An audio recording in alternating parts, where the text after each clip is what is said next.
السلام علیکم، بات کریں بھائی، بات السلام کریں علیکم۔ حضور۔ علیکم السلام۔ بات، علامہ صاحب، میں آنسہ بات کر رہی ہوں پشاور پاکستان سے۔ خدا آپ کو عزت دے میری بہن۔ سب سے پہلے تو آپ کو بہت سلام اور بہت دعائیں۔ میں نے آپ کو کچھ ہی وقت ہوا ہے سننا شروع کیا ہے، اور میرے ذہن میں بہت سارے سوال ہیں، لیکن آج کا موقع جو ہے، آ، آپ نے ابھی خود ہی کہہ دیا کہ آپ مصائب کا ذکر نہیں کر سکیں گے، لیکن ہم جو اہل سننا ہے، میں اصل میں سنی ہوں۔ جی آ، ہماری ہم تک جو واقعہ کربلا پہنچا ہے وہ ذرا مختلف ہے۔ میں یہ نہیں کہہ سکتی کہ غلط ہے، کیونکہ اس میں کچھ نہ کچھ تو سچائی ہوگی۔ میں اس لیے نہیں کہہ رہی کہ میں خود سنی ہوں، اس وجہ سے میں چاہتی ہوں ہوں، آپ کی زبانی ہم سنیں، کہ آپ بتائیں کہ یہاں پر بڑی عجیب باتیں ہیں۔ کوئی کہتا ہے کہ وہ دھوکے سے گئے اور وہ واپس آنا چاہتے تھے، لیکن مجھے لگتا ہے وہ دین بچانے کے لیے گئے تھے، جو میں نے پڑھا ہے ہوں، اور جو سنا ہے مولانا اسحاق صاحب سے۔ تو ایک تو یہ ہے آپ سے درخواست کہ اگر آپ مناسب سمجھیں تو پھر یہ محرم اچھی تو بات بس ہے، دن، جی جی۔ اور یہ اچھی بات ہے۔ ایک یہ میری ریکویسٹ تھی، دوسری ریکویسٹ سوال یہ تھا میرا کہ آم، ابھی آپ نے کہا کہ رسول اللہ صلی اللہ علیہ وسلم کی حدیث ہے کہ میرے گھر سے منبر تک جو ہے وہ جنت کا ٹکڑا ہے۔ ہوں، تو یہ ابو بکر اور عمر جو ہیں، یہ کیسے یعنی یہ بھی تو وہیں دفن ہے نا؟ تو ہوں، اس بات کی کہ اس بات کو ہم کیسے لیں؟ یعنی ایک ٹھیک ہے طرف میں جواب۔ نے آپ کے وہ جیش اسامہ والے سارے لیکچر سنے ہیں، تو یہ جی مجھے ایک چیز کنفیوز کرتی ہے، تو اگر آپ اس کے بارے میں بتا دیں۔ جی، اچھی بات ہے، میں دونوں کا سوالوں کا جواب دیتا ہوں اختصار کے ساتھ، آپ سنیے۔ بہت مہربانی آپ کی میری بہن، بہت مہربانی آپ کی، خدا آپ کو عزت دے۔ بہت شکریہ۔ ہاں ہماری بہن، السلام علیکم۔ آ، علیکم السلام ورحمۃ اللہ، بہت شکریہ آپ کا۔ آپ دیکھیں ہماری بہن جنہوں نے کال کیا پشاور سے، ہم اگر ہماری باتوں سے آپ لوگوں کی دل آزاری ہوئی ہے تو ہم معذرت چاہتے ہیں۔ ہمارا کبھی یہ ارادہ نہیں ہے کہ ہم اپنے جو ہمارے اہل سنت بھائی ہیں بہنیں ہیں ایسے بات کہیں کہ ان کی دل آزاری ہو۔ ہم بعض حقائق بیان کرتے ہیں، حقائق اتنے تلخ ہوتے ہیں بعض دفعہ کہ ہماری باتوں سے یہ کچھ ایسے جملے نکلتے ہیں جن سے شاید آپ سمجھیں کہ ہم آپ کی بے حرمتی کرتے ہیں، لیکن ہماری نیت یہ نہیں ہے۔ تاریخ جو ہے، اسلام کی جو تاریخ ہے، وہ بہت ہی ظلم سے بڑی بڑی تاریخ ہے، اور مسلمان جیسے سفاک، خون ریز اور ظالم اور اپنے دین سے غدار، اس طرح تو رسول پاک صلی اللہ علیہ وسلم نے فرمایا کہ تم اسی سنت پہ چلو گے جو یہود و نصارہ نے اپنے اپنے انبیاء کے ساتھ کیا ہے نا۔ تو یہود کا تو آپ کو پتہ ہے، وہ اپنے پیغمبروں کو زندہ ذبح کرتے تھے اور دیگ میں ڈال کے پکاتے تھے ان کو۔ تو جو اگر مسلمانوں نے بھی اس طرح کے کام کیے ہیں تو اس میں کوئی تعجب نہیں ہے۔ ابھی امام حسین علیہ الصلاۃ والسلام کا ارادہ کیا تھا؟ دیکھیں، یزید جو چاہتا تھا وہ امام حسین علیہ السلام کو بہرحال قتل کرنا، اور کیونکہ یہ دیکھیں آپ کو عرب کا جو یہ باتیں میں آپ کو انشاءاللہ آئندہ جا کر کبھی تفصیل سے بتاؤں گا، کتابیں دکھا کر بتاؤں گا، لیکن ابھی آپ جو ہے میرا جو سوچ ہے اس کا نچوڑ آپ کو بتاتا ہوں۔ تفصیل کا بھی مقام نہیں ہے، تفصیل آئندہ جا کر۔ یہ دیکھیں، یزید کا جو خاندان تھا بنی امیہ، یہ پہلے اسلام سے ان کی بڑی دشمنی تھی ابو سفیان کا۔ یہ سب جنگوں میں ابو سفیان لشکر لے کے آتا تھا رسول اللہ صلی اللہ علیہ وسلم سے، اور ان کے خاندان کے سب نوجوان جو تھے قتل ہو گئے جنگوں میں۔ یہ یزید کا نانا، یعنی معاویہ کا خود نانا، معاویہ کا بڑا بھائی، معاویہ کا کیا ہے، میں ایک حدیث دکھاؤں آپ کو نہج البلاغہ سے، آپ معذرت چاہتے ہیں اگر یہ اس میں نکالنے میں کچھ ٹائم لگے۔ بہت دلچسپ جملہ ہے مولا امیر المؤمنین علیہ السلام کا۔ یہ نہج البلاغہ ہے، یہاں پہ ملاحظہ فرمائیے یہ خطبہ جو ہم آپ کو دکھانے جا رہے ہیں صفحہ نمبر 371 میں۔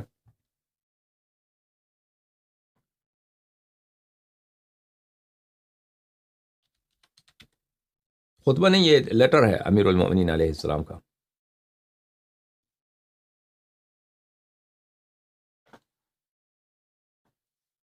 دیکھیں صفحہ نمبر 300، یہ ہے 359 ہے، یہاں پہ وہ من کتاب لہو علیہ السلام لہو ایضا، امیر المؤمنین علیہ السلام کا ایک لیٹر ہے معاویہ کو۔ اچھا، یہ اگلے صفحے میں ہے وقد دعوت الى الحرب، اے معاویہ تو نے مجھے جنگ کا چیلنج دیا ہے کہ میں اتنا بڑا لشکر لے کے آ رہا ہوں اور تیرے جنگ کو آ رہا ہوں، تو تیار ہو جا. معاویہ نے چیلنج دیا تھا. فدع الناس جانبا وخرج الیہ. امیر المومنین علیہ السلام نے فرمایا کہ معاویہ لوگوں کو چھوڑ دے، مسلمان کیوں مرے، تو خود باہر نکل آ جا. وقع فی الفریقین من القتال. دونوں فریق جو ہیں، شام والے عراق والے، یہ جنگ سے ان کی جان بچ جائے، کیوں قتل ہو جائے. تو آ جا، میں آ جاؤں، تو لشکر لے کے آنا. لتعلم اینا المرین علی قلبہ. تاکہ پتہ چل جائے کس کون میں سے آپ میں ہم دونوں میں سے کس کو وہ اپنے دل میں، اس کے دل میں گند ہے، دل میں شک ہے، دل میں کفر ہے، پتہ چل جائے نا. تو آ جا، میں آ جاتا ہوں. تجھے اگر میں باطل پہ ہوں تو اگر میں مر جاؤں تو میں تو جہنم میں، اگر تو باطل میں ہے تو جو باطل میں ہے اس کے دل میں شک ہوتا ہے، تو آ جا. والمغطى على بصره. تاکہ پتہ چل جائے کس کے آنکھوں کے سامنے پردہ ہے. پھر یہ جملہ دیکھیں، فانا ابو حسن. میں وہی ابو حسن ہوں. امیر المؤمنین علیہ السلام کا کنیہ مبارکہ کیا ہے؟ ابو الحسن. ابو الحسن، حسن علیہ السلام کے والد. انا ابو حسن. میں کون ہوں؟ میں ابو الحسن ہوں. قاتل جدک واخیک وخالک شدخا یوم بدر وذلک السیف معی. میں وہی ابو الحسن ہوں جس نے تیرے جد، تیرے نانا کو، نانا یعنی ہندا کے والد، واخیک ابو سفیان کے بڑے بیٹے کو، وخالک ہند کا جو بھائی تھا، تیرے ماموں کا، شدخا یوم بدر. شدخ بولتے ہیں قاتل، شدخ بولتے ہیں ایک ہالو چیز، اور انگلش میں بولتے ہیں ہالو، ایک ایسی چیز جو اندر سے وہ خشک ہو نا، اندر سے اس کو مار دیں وہ ٹوٹ جاتا ہے نا، بالکل وہ ٹکڑے ہو جاتا ہے. میں وہی ہوں جس نے تیرے جد کو، نانا، تیرے بھائی، تیرے ماموں کو یوم بدر، جنگ کی لڑائی میں نے ان کو قتل کیا تھا. ایسا قتل کیا تھا جیسے آپ کسی خشک چیز کو توڑتے ہیں نا، وہ ٹکڑے ٹکڑے ہو جاتے ہیں، میں نے ان کو اسی طرح اڑایا تھا. وذلك السيف معي. اور وہ تلوار ابھی تک میرے ساتھ ہے. وبذلك القلب القى عدوي. اور وہی دل ابھی میرے سینے میں دھڑک رہا ہے، وہی تلوار جس سے میں نے تیرے نانے کا، تیرے بھائی کا، تیرے ماموں کا قتل کیا تھا، وہ بھی تلوار میرے پاس ہے، وہی دل میرے سینے میں دھڑک رہا ہے. اس وقت سے اب تک مستبدلت دینا. میں نے کوئی دین بھی چینج نہیں کیا نا. معاویہ نے تو دین چینج کیا تھا نا زبردستی فتح مکہ کے وقت. ولست احدثت نبیا. اور کسی اور نئے نبی کا میں قائل بھی نہیں ہوا. معاویہ نے اس وقت سے دین چینج کیا تھا نا، یہ لوگ تازہ پر مسلمان ہوتے اس کے بعد. وَإِنِّي لَعَلَى الْمِنْهَاجِ الَّذِي تَرَكْتُمُوهُ طَاعِينَ وَدَخَلْتُمْ فِيهِ مُكْرِهِينَ. میں اسی دین اسلام پر ہوں جس کو تم نے شوق سے چھوڑ دیا تھا، اور اس میں آپ زبردستی داخل ہو گئے تھے. میں اسی دین اسلام پر ہوں ابھی تک جس کو آپ لوگوں نے شوق سے، مرضی سے چھوڑا تھا، لیکن جب داخل ہوئے تھے تو زبردستی. کیونکہ فتح مکہ کے وقت معاویہ، ابو سفیان، یہ لوگ مسلمان ہوئے تھے. کیسے مسلمان ہوئے تھے؟ یہ قتل ہو جاتے، ان کا خون بہتا. اچھا، خون بہتا اسی لیے مسلمان ہوئے تھے. تو کہنے کا مقصد یہ ہے کہ رسول اللہ صلی اللہ علیہ وآلہ وسلم کا جو خاندان ہے بنی ہاشم، یہ مکے والے عرب کے لوگ یہ نہایت ہی قوم پرست لوگ تھے. ان میں قبائلی سیاست بہت عروج، آج تک عروج پر ہے. ابھی تک آپ عراق میں جائیں، سعودی عرب میں جائیں، جو قبائل ہیں اور قبائلی جو پالیٹکس ہیں، اور ایک قبیلہ دوسرے قبیلے کے خلاف مثلا اگر کوئی بات ہو جائے، دشمنی ہو جائے، تو ان کے مشائخ، ان کے بزرگ آتے ہیں، آپس میں صلح کراتے ہیں. یہ آج تک جاری ہے. سمجھ میں آ رہی نا بات آپ کو؟ ابھی تک عراق میں چاہے شیعہ ہوں غیر شیعہ ہوں، قبائلی نظام ابھی تک چل. اس وقت تو عروج پہ تھا، ٹھیک ہے نا، جاہلیت کے زمانے میں. پر جو لوگ مسلمان ہو گئے وہ اپنے قبائل تو نہیں بھولے نا. تو ان کے دل میں جو کینہ تھا مسلمانوں کے خلاف، اور بالخصوص بنی ہاشم کے خلاف، وہ تو کوئی چھپی بات نہیں ہے. مثلا میں آپ کو ایک واقعہ سناتا ہوں. جب واقع حرہ پیش آیا، واقع حرہ پتہ ہے آپ کو نا، مسلم ابن عقبہ کو یزید نے مدینہ کی طرف بھیجتے، اور 3 دن کے لیے اس نے مباح کر دیا مدینہ والوں کا کہ ان کے عورتوں کے ساتھ تم جو مرضی کرو، ان کے مال جتنی مرضی تم لوٹ لو، اور ان کے مردوں کو جتنی مرضی تم قتل کرو. یہ تو سب جانتے ہیں کہ الا ماشاء اللہ، یہ تو تاریخ کا ہے. سنت 63-64 ہجری کے، یعنی واقع کربلا کے 2 سال بعد یزید کے فوج مدینہ میں داخل ہو گئی، اور وہ قتل عام کیا، صحابہ مہاجرین انصار کا وہ قتل عام کیا، ان کے عورتوں کے ساتھ، ان کے بیٹیوں کے ساتھ ریپ کیا، زنا بالجبر کیا، الا ماشاء اللہ ہزاروں کی تعداد میں بچے پیدا ہو گئے اسی زنا سے مدینہ منورہ میں. یہ تاریخ کا حصہ ہے، ابھی میں کبھی دکھاؤں گا انشاءاللہ تبارک و تعالی. قبائلی نظام دیکھیں، قبائل کی سیاست دیکھیں. یہ یزید نے کس لیے کیا، اس کو ضرورت کیا تھی اس طرح کام کرنے کی؟ یہ مدینے والوں کو شکست دیا، چلو شکست دے دیا نا، حکومت آپ کی بن گئی. اب یہ کام کرنا، یہ کیوں ایسا کیا اس نے؟ وہ اسی انتقام لینے کے لیے کہ مدینے والوں نے کیوں رسول اللہ صلی اللہ علیہ وسلم کا ساتھ دیا تھا مختلف جنگوں میں، جن جنگوں میں ابو سفیان کو شکست ہوئی ہے، اس کا انتقام لینے کے لیے. اور اسی میں اب انشاءاللہ آگے جا کر دکھاؤں گا آپ کو کہ جب واقع حرہ میں مدینے پہ وہ تاراج ہو رہا تھا، اہل شام تاراج کر رہے تھے اصحاب کے بیٹیوں کے ساتھ، اصحاب کے عورتوں کے ساتھ زنا کرو بھائی، آزاد. ابو سعید خدری رضی اللہ تعالیٰ عنہ صحابی رسول صلی اللہ علیہ وسلم ہیں، ان کی وفات ہے سنہ 74 کی. بعض روایت میں سنہ 70 سے پہلے کی ان کی وفات ہے. تو ان کے وہ راوی کہتا ہے میں نے دیکھا کہ ان کے داڑھی جو ہے نا، داڑھی میں کچھ ایسے جگہ ہیں، سفید جگہ ہیں، ان میں داڑھی نہیں ہے، اور باقی جو ہے داڑھی لمبی ہے. میں نے کہا یہ کیا چکر ہے یا ابا سعید، تو نے اپنی داڑھی اصلاح کیوں نہیں کرتے، اور یہ بال کیوں ہے؟ کہتے ہیں وہ واقع حرہ میں یزید کے لشکر نے مجھے پکڑا، اور میرے چہرے سے جو ہے وہ داڑھی، کیا بولتے ہیں، نتف بولتے ہیں عربی میں، اکاڑنے لگے داڑھی میری. تو جہاں پہ داڑھی نہیں ہے، کیونکہ انہوں نے ریشے سے، جڑ سے میری داڑھی کو انہوں نے نکالا ہے. کتنا درد ہوتا ہے نا انسان کو. اور جہاں پہ داڑھی ہے وہ مٹی میں تھی، کیونکہ انہوں نے میرا چہرہ زمین کی طرف کیا تھا اور میری داڑھی وہ کھینچ رہے تھے، اس طرح انہوں نے میرے داڑھی کو اکاڑا ہے. تو میں ابھی اس داڑھی کا اصلاح نہیں کروں گا، میں اسی حالت میں مرنا چاہتا ہوں کہ یزید کے جیش شکایت کے لیے. واقع حرہ کے دوران میں ابن کثیر روایت کرتا ہے البدایہ والنہایہ میں کہ عبداللہ ابن عمر، دیکھیں قبائلی سیاست دیکھیں، اب انصار کو اور مہاجرین جو مدینے والے تھے ان کو اتنا ذلیل کیا جا رہا ہے نا، مردوں کو قتل کرو، مال ان کا لوٹ لو. مسجد رسول صلی اللہ علیہ وسلم میں جیش یزید گھوڑے دوڑا رہے ہیں، وہاں پہ وہ پیشاب بھی کر رہے ہیں. اچھا، تو اس حالت میں عبداللہ ابن عمر کہتا ہے آج ہم عثمان کے خون کا بدلہ لے رہے ہیں. عثمان کے خون کا، کیونکہ عثمان کو کہاں قتل کیا کہتا ہے؟ مدینے میں. کس نے قتل کیا تھا؟ مسلمانوں نے. اور اس میں بہت سارے مہاجرین انصار کا ہاتھ تھا، مدینہ والوں کا ہاتھ تھا عثمان کے قتل میں. دیکھیں قبائلی سیاست ہے. اچھا، اب آپ یاد رکھیے کہ امام حسین علیہ السلام جو ہیں، یہ جو ہے مدینے میں رہتا ہے، یزید خلیفہ بن چکا ہے یا خلیفہ بننے والا ہے، ابھی اس کے ایام کے ابتدا ہے.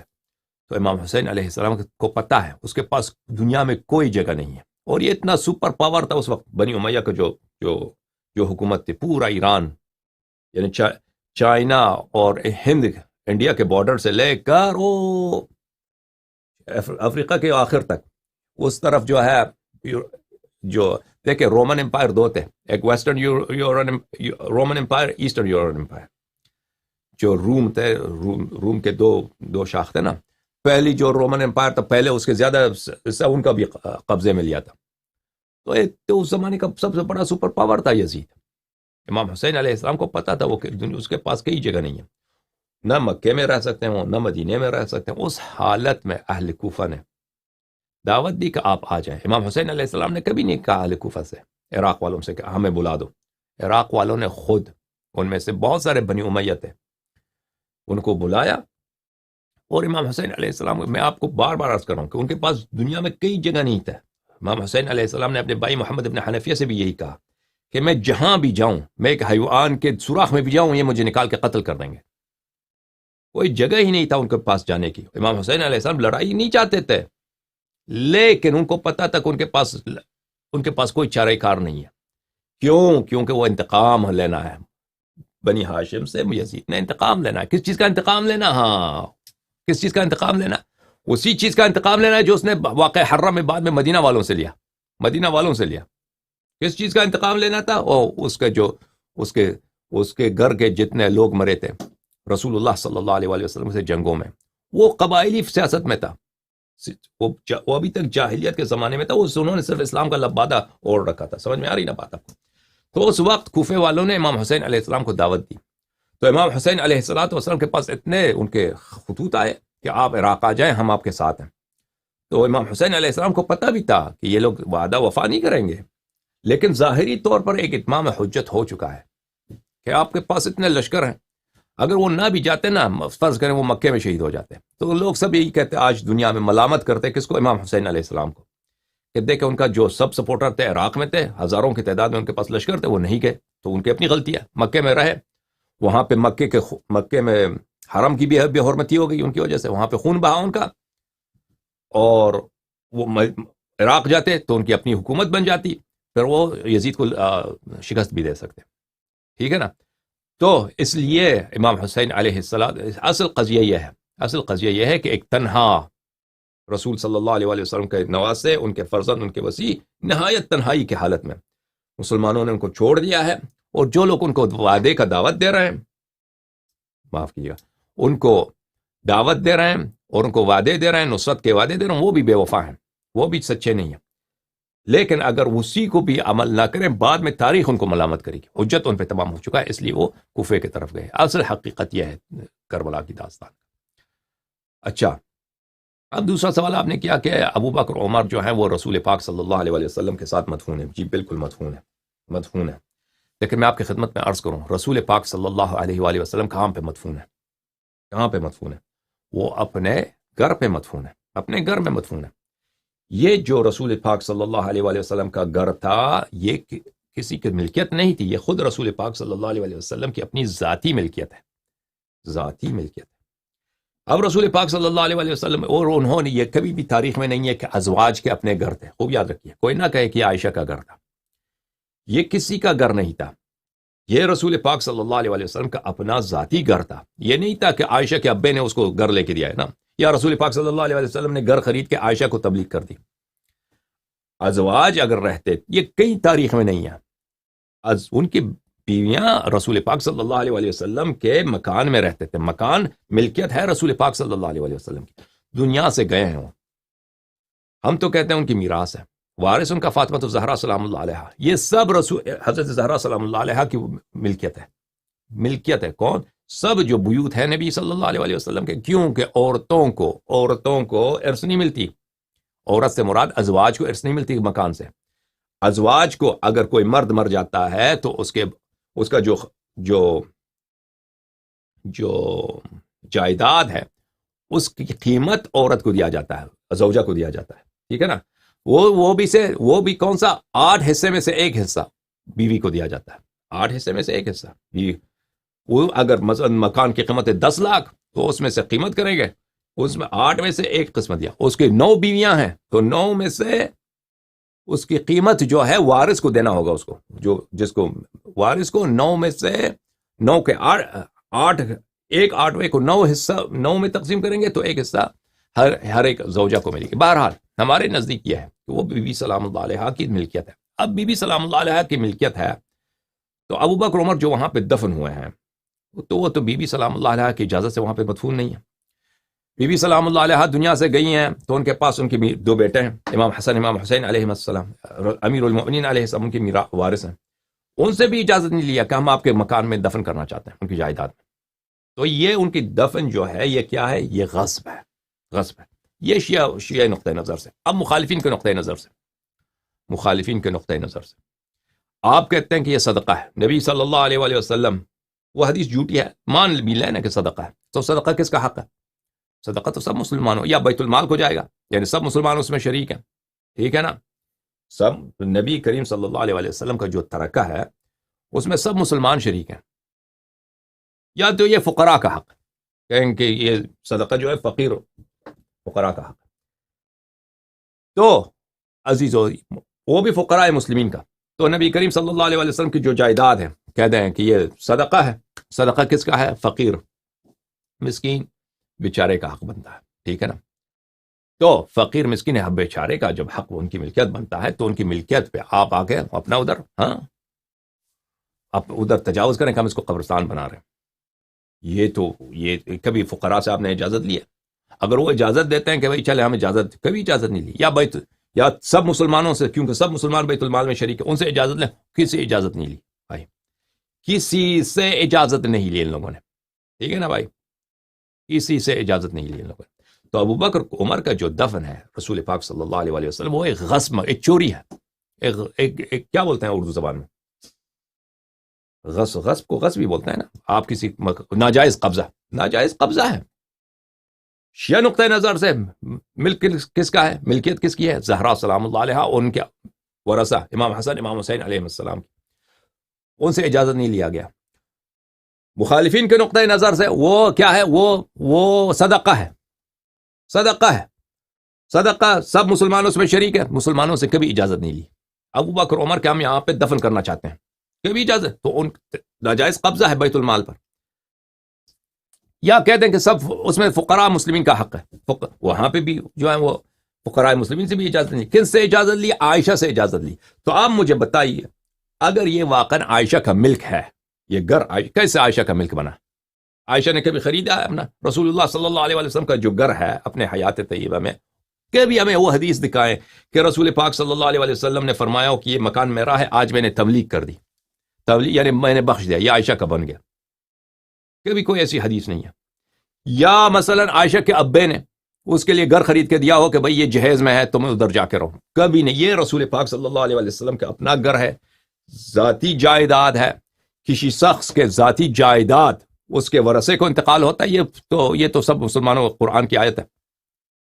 یوصیکم اللہ فی اولادکم للذکر حظ الانثیین، کہ اللہ تعالیٰ فرماتا ہے کہ یوصیکم اللہ فی اولادکم، کہ اپنے اولاد کے حق میراث کو نہ بھولنا، حق اولاد کو نہ بھولنا، کہ بیٹے کو 2 حصے ملیں گے، بیٹی کو 1 حصہ ملے گا. اگر بیٹا ہے ہی نہیں تو بیٹی کو سب حصے ملیں گے نا. تو کہنے کا مقصد یہ ہے کہ چاہے شیعہ حدیث کو لے لیں، چاہے مخالفین کے حدیث کو لے لیں، یہ غصب ہے، چوری ہے، یہ ناجائز قبضہ ہے. اب اگر میں مثلا میرا کوئی عزیز مرتا ہے تو میں آ کے اس کو آپ کے مکان پہ، آپ کے گھر میں دفن کرتا ہوں آپ کی اجازت کے بغیر، آپ کیا کہیں گے؟ آپ پولیس کو بلائیں گے نا. آپ پولیس کو فون کریں گے، اپنے رشتہ داروں کو فون کریں گے کہ یہاں پہ ایک بدماش آیا ہے، وہاں پہ جو ہے وہ دفن کر رہا ہے اپنے میت کو. ٹھیک ہے نا بھائی؟ تو یہ کوئی اچھی بات نہیں ہے کہ ابو بکر عمر وہاں پہ دفن ہے، یہ چوری. اور شیعہ حدیث میں ہے کہ ابو بکر عمر وہاں پہ نہیں ہے رسول اللہ صلی اللہ علیہ وسلم کے ساتھ. ان کو اسی وقت ملائکہ لے کے آئے تھے، اور روایت بہت صحیح روایات ہیں امام صادق علیہ السلام سے. اسی وقت ملائکہ لے کے آئے تھے، ان کو لے کے گئے تھے وادی برہوت، جہنم کے وادیوں میں لے کے گئے تھے. وہ وہاں پہ نہیں ہے، ابو بکر عمر وہاں پہ نہیں ہے. اسی وقت لے کے گئے تھے ان لوگوں کو وہاں سے. تو ظاہری طور پہ جو وہاں پہ مدفون ہے عزیزو، وہ کیا ہے؟ وہ بھی غصب ہے. آپ اپنے علماء سے طلب کریں نا. اگر آپ کہتے ہیں یہ عائشہ کی ملکیت ہے، عائشہ کی ملکیت کیسے بنی یہ گھر؟ اگر آپ کہتے ہیں میراث سے بنی ہے، عورت کو، زوجہ کو میراث نہیں ملتی، بیٹی کو ملتی ہے. اور پھر آپ لوگ تو کہتے ہیں رسول اللہ صلی اللہ علیہ وسلم کی میراث نہیں ہوتی. اگر کہتے ہیں یہ عائشہ کا ذاتی ملک تھا تو وہ مجھے دکھائیں، ہمیں دکھائیں، ہم شیعوں کو دکھائیں کہ وہ کہاں پہ ہے وہ سند کہ رسول اللہ صلی اللہ علیہ وسلم نے اپنا گھر جو ہے اس کی ملکیت منتقل کر دی اپنی بیوی کے نام. کہاں پہ؟ کہیں بھی نہیں ہے. یا عائشہ کے ابے نے گھر لے کے دیا تھا، وہ گھر رسول صلی اللہ علیہ وسلم کا نہیں تھا، عائشہ کا ذاتی مکان تھا. کچھ بھی نہیں ہے، وہ عائشہ کا ذاتی مکان نہیں تھا، رسول اللہ صلی اللہ علیہ وسلم کا ذاتی مکان تھا. بہرحال میں نے بات لمبی کر دی، امید کرتا ہوں کہ آپ کو سمجھ آئی ہو.